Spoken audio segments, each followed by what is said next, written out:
All right, thank you very much. Hello, everybody. It's your good friend Pozzible here, and I'm back in action, doing what I do best, and that is getting ready for the next batch. Oh, sorry, I forgot to fix that slide, guys.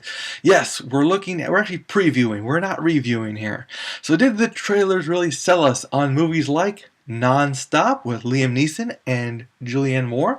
You know, it's always great to see those two on screen, and I believe they've been on a movie together. Oh yeah, they were in Chloe a long time ago.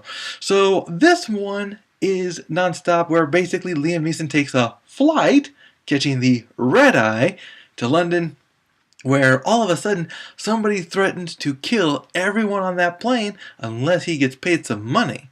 You know, they start off really good. This is one of those movies where the trailer can really grab your interest because you got somebody trying to hide the fact that he's murdering people on a plane where pretty much everyone is visible and everything, and he's able to get away with it, but you don't know who's doing it or why, and the mystery deepens as Liam Neeson's character is implicated as the culprit who is actually killing people.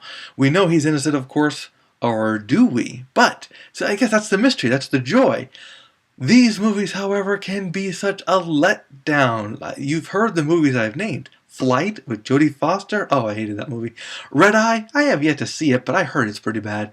And of course, Snakes on a Plane, which I have yet to see, but it's a guilty pleasure. That being said, the question is what do I give Non-Stop here? Well, because it's Liam Neeson and because it's Julianne Moore, because you know you can put some good action with an interesting plot, and I hope it's not too much of a letdown. I'm still going to give it a see it. Can I go out on a little bit of a limb here? I think it's going to be worthy, and I just like the stars, so what can I say? Next up, this next movie is either one of the most intelligent moves in Hollywood or it's the worst move in Hollywood. We will see when we see Son of God. You know, for a moment, we're not going to talk about the movie itself. We're going to talk about the history of this particular showing. And I call it a showing because it's somewhat backwards here.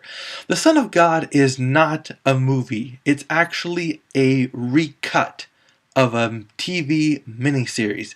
The TV miniseries was Mark Burnett's The Bible, in which case they took that 10-hour miniseries, took out all the Old Testament, and just brought us the story of Jesus. So this particular movie has already been shown on television, is currently on DVD, and now they're going to release it to theaters. That is so backwards. Usually a movie is made, shown in theaters, then released to DVD, then they're showing it on television. So, like I said, very backwards, but maybe it'll work. Maybe it'll pay out. This is definitely the time for that kind of movie. A lot of people get this impression that the most religious time of the year is Christmas, just because of all those Christmas movies and Christmas hoopla. But they forget, in many ways, the most religious time of year is Lent. You know, this is that time you're supposed to be really good and you're supposed to sacrifice something, and you know, you're more religious during Lent than probably any time of the year if you're Christian. Again, my perception because of the movie. All right? Also because I was raised Catholic, but that's just me. The point I'm trying to make here is this. This is the time for that kind of movie. That's why this movie is coming out now. Noah is coming out later. It's a little early because Lent doesn't start till, I think, next week. And but I digress.